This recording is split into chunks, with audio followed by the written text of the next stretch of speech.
Immaculate. At Immaculate View on Twitter, joining Locked On Big 12. You know what? Sure. Let's just do it. Let's just do it off the top of the rim. I'll make it easy for you, and then we'll unpack. Okay. Will ESPN still be in cahoots with the ACC in 2027? The way you question that, I would say yes. Okay. Now, that caveat you gave there, the way I questioned it, how do you see the relationship? As ESPN has to decide very soon how they want to maneuver the future of the ACC, and they don't even know if Florida State and Clemson will still be there, though a lot of avenues point to them not being. What is the nature, in your eyes, of that relationship within a couple of years? Well, personally, if I was in their shoes, I would have been looking at the situation hoping that someone was going to make it easy for you, whether it's someone breaking out, getting a settlement. You're kind of hoping to have something done so that way your decision that you might be leaning towards can be made for you, and you can point to that and say, this is why. It's not us. It's just bad business decision. Now it's all about a bet. Yep. It's going to be a bet on, is this going to stay together? Do we want to pay them for another 9 years? Remember, it's 2 years from now to the point when it would end, and then another 9 years. So it's really an 11-year decision for them. And this is a deal that goes up incrementally every year. This isn't like the Big 12s where it's, where it's at is where it's at. This is a building one. So it's going to get more and more costly. And if you're going to lose the top two value schools in that deal, that's no longer a good deal. And, they've preemptively added 3 schools. So, maybe the composition clause doesn't really come in terms of number. The argument is, if you lose 2 schools in the value-wise, it does. I don't know. I haven't read the thing. But it's a bet, and this is a long-term, high-cost bet. And I tend to think if nothing changes, if everything is the same as it is right now with the lawsuits and everything, I find it to be a hard time to make that bet. People say it's a great deal and they make a lot of money off it. I don't know. But if you're going to lose the top 2 programs that arguably are 50% of the value, maybe, I don't care how good of a deal it is right now. That's not a good deal after you lose that much value. Yeah, the ACC's being in the college football playoff committee conversations, the revenue conversations there. The ACC is being well valued above the Big 12. They got their 17%, the Big 12's 15%. That's with Florida State and Clemson. Yeah. And I don't know. Maybe this is where I want to go next. ESPN has to decide this in February of 2025, which, by the way, is just not that far away. It's going to be here before we know it. It's right after this college football season that's around the corner. Will we know by February of 2025 where Florida State and Clemson are going to be long-term? That's the word I want to use there, long-term. Man, that's just kind of a toss-up right there. Yeah. I would like to think we'll have some idea by the end of the summer, by the time football season starts. But we've seen this before stretch into football season. So at this point in time, I really can't say that that's a hard line that they're going to try to beat. It didn't happen last year. Mm-mm. So at this point, I would like to think yes, but who knows? This might drag out. But as you get closer to that period of next year, they're going to have to decide. And if nothing has been decided for them, they're going to have to make a decision. I do think, though, they're probably going to start exerting pressure. Yeah. Yeah. Are those 2 schools in a rush? Do you think they have a set timeline in their minds? Because, we heard recently that, the Big 10 or the SEC might be out, and maybe the Big 12 is the only landing spot. Do those 2 schools feel desperate, rushed at all in your mind?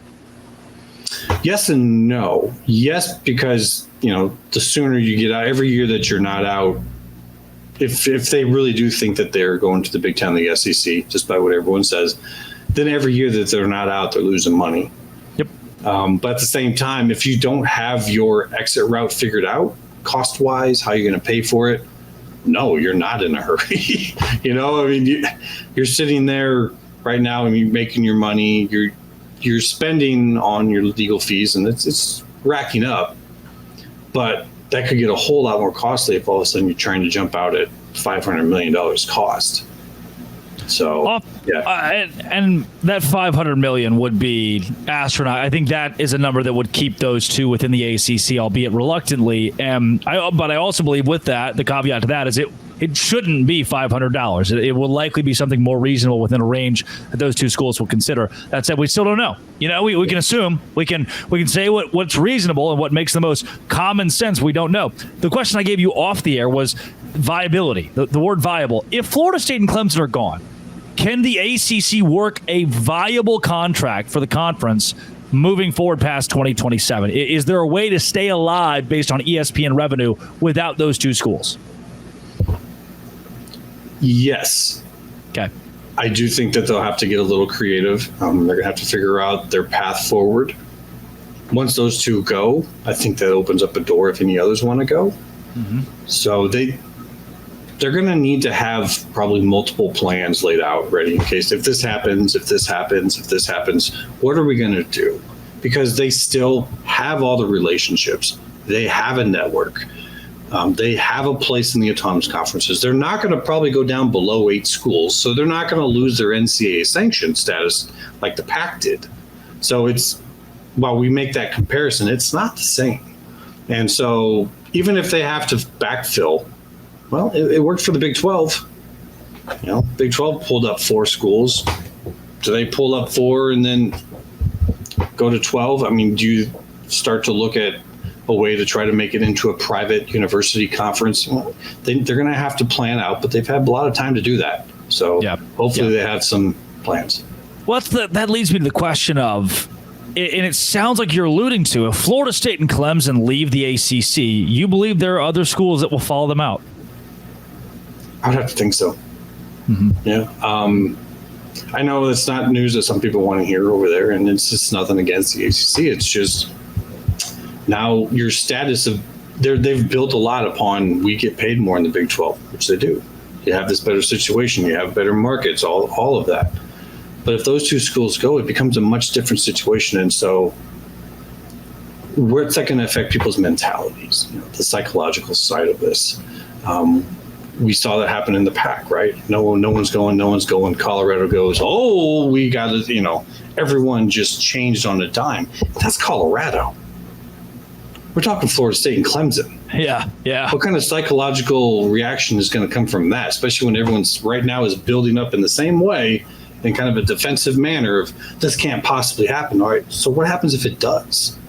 That's my thing. Is if it does happen, there's going to be a big blowback. Immaculate, short, sweet, and as educational as it gets always. Where can folks find more of your work, more of the research that you do? Because I know you're putting a lot out on Twitter or X or whatever it is that is always informational on the biggest topics. Right now, it's a little slim. I'm watching 3 things right now. 3 is I want to see the governance coming out of the NCAA settlement. I want details on that. We didn't get that. Got a little video from Dellinger about it, a little thing to look into. But then the NLRB decisions as well. So it's a little slim right now and stuff to talk about, but I am on Twitter X with Immaculate View. So if you're looking for me there, I still have conversations. Just had a couple today on there for visible people to see. But that's where we're at. That's what we do. And I think that this is going to light up here very soon now that the final settlement has been given to the judge. If we get certification, hold on. Put on your seatbelts. Things are going to start to move very quickly. I love it. He's not faceless. He's not nameless. He backs it up. He covers it. He talks about it. That is immaculate. Brian his name is Brian. He's public about that too. He talks about it. Well, it's out there. Now everybody knows. I won't give you your last name away. We'll keep it away from the FBI. This has been and always will be Locked On. Thank you for making your first lesson every single day. Dose Grande.